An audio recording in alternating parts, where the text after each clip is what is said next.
Welcome back to my channel.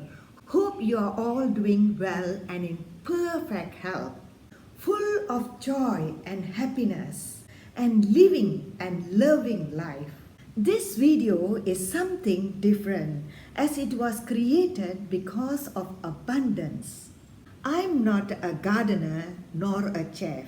I do gardening just for the fun of seeing things grow, flower, and fruit. It gives me great happiness when I overcome all the challenges and able to harvest plentifully.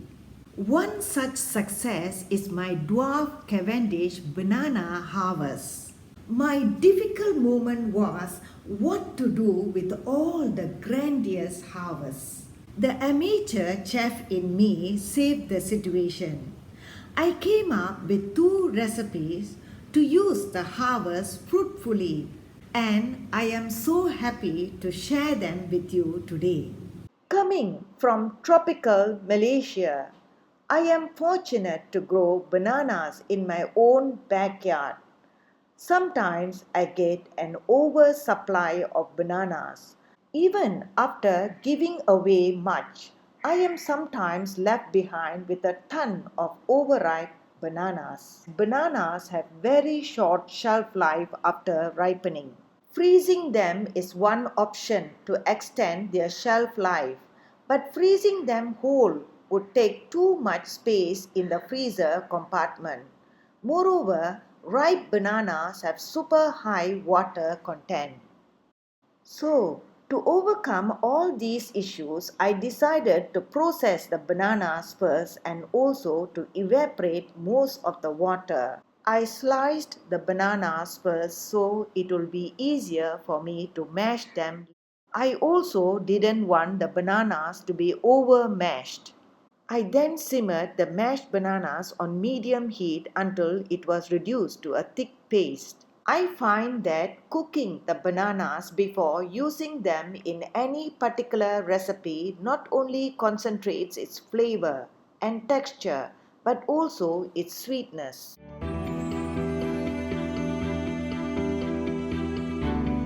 I am adding here citric acid to prevent the bananas from browning. If you prefer not to use citric acid, then you can always replace it with 1 tablespoon of lemon juice. At this stage, the banana paste is very thick and concentrated. This concentrated banana paste can either be cooled and stored in the freezer for future use or used straight away in recipes that call for mashed bananas. The first recipe I'm going to share with you today is deep fried banana balls, a tea time favorite in Malaysia. So, if you have tons of overripe bananas and don't know what to do with them, this is the recipe for you. You will love it if you are a banana lover, also known as jemput jemput pisang or kueh cekodo pisang. Pisang is a Malay word for banana. To make cekodo pisang, first we make the dough with the banana paste, milk, sugar, salt and flour. Flaxseed paste is optional in this recipe. I am adding it because it's nutritious and gives a lighter texture to the cekodo pisang. Add the evaporated milk and give a good mix.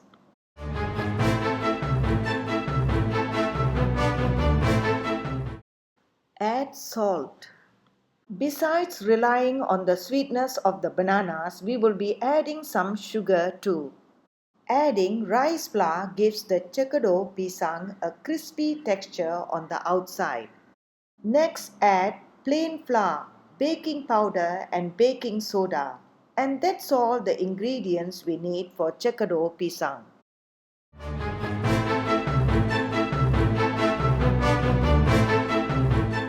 This soft dough is then spooned into hot oil to make cekodo pisang. This is a very quick process as many banana balls can be fried all at the same time. The banana balls are cooked once they turn golden brown. They can then be drained and cooled. The process is repeated and the next batch of Chekado pisang is done. I find making Chekado pisang is very quick and easy. Large quantities can be made in no time just like that. Moreover, Chekado pisang is a worthwhile snack to make as they are so tasty, crispy on the outside and soft on the inside, so full of banana flavor. My second recipe today is oatmeal banana bread. This recipe also uses mashed bananas as the main ingredient. Begin by blending the flaxseed. The powdered flaxseed is then soaked in 4 tablespoons of water to make flaxseed paste. Banana bread always tastes good somehow when paired with walnuts and dates.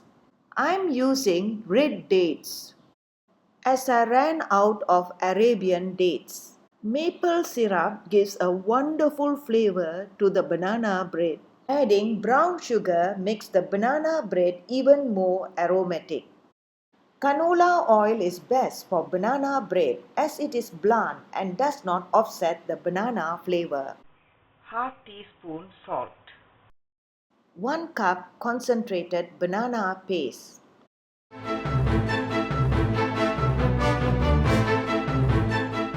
Half cup flaxseed paste. Half cup evaporated milk.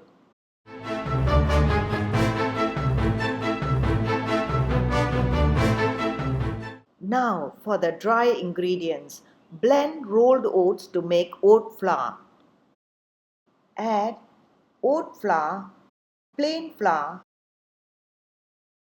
baking powder and baking soda to the wet ingredients and give a good mix. The walnuts and dates can also be added at this stage. Sorry guys, no footage for this part as my camera went off. The dough at this stage was runny, so I added another half cup of plain flour to make the dough stiffer.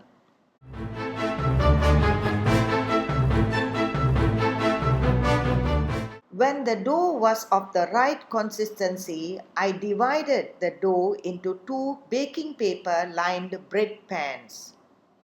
I then baked the bread for 45 minutes in a preheated oven at 180 degrees centigrade. The bread was perfectly cooked when tested.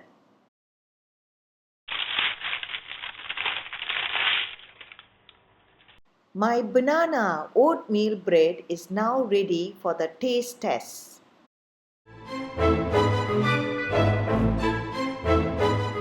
Looks so good and yummy. Oatmeal banana bread. It has got a bit of bite because of the nuts and the dates. Very fragrant. It has the taste of oats, chewy. It really tastes good. That's all, my friends. See you in my next video. Wishing you all a life full of joy and happiness.